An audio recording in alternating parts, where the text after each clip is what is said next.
President Biden, during his campaign kickoff speech, had a moment of exasperation, where he almost cursed, expressing his frustration. He was referring to Donald Trump, his predecessor and the likely Republican nominee for the third time. Mr. Biden condemned how Trump not only encourages political violence but also makes light of it. He mentioned an incident where a deranged man broke into Nancy Pelosi's home and attacked her husband, drawing parallels to the January 6th insurrection. Mr. Biden made it clear that the 2024 election is crucial for the United States, emphasizing what's at stake. He stressed the importance of preserving American democracy, despite critics who find it hard to grasp the concept. Mr. Biden stated that without democracy, progress is impossible, and it's interconnected with other aspects of society.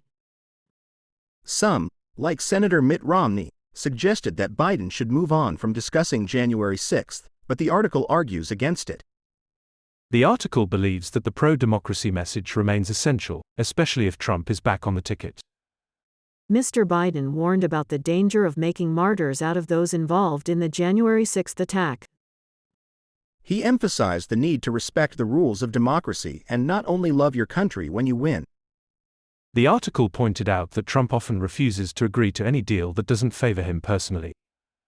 The 2024 election is seen as a battle between those who respect democracy's ground rules and those who do not.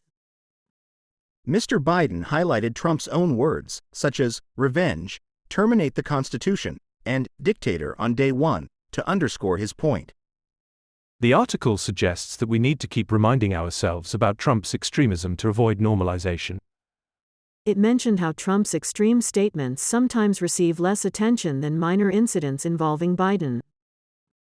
The article raised the question of how we ended up in this situation, and Mr. Biden explained it as complacency.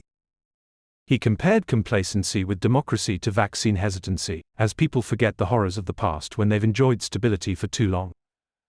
In a country with no history of dictatorship, it's easier to lose sight of the importance of living in a representative democracy. This complacency can leave the nation unprepared when faced with a real authoritarian threat.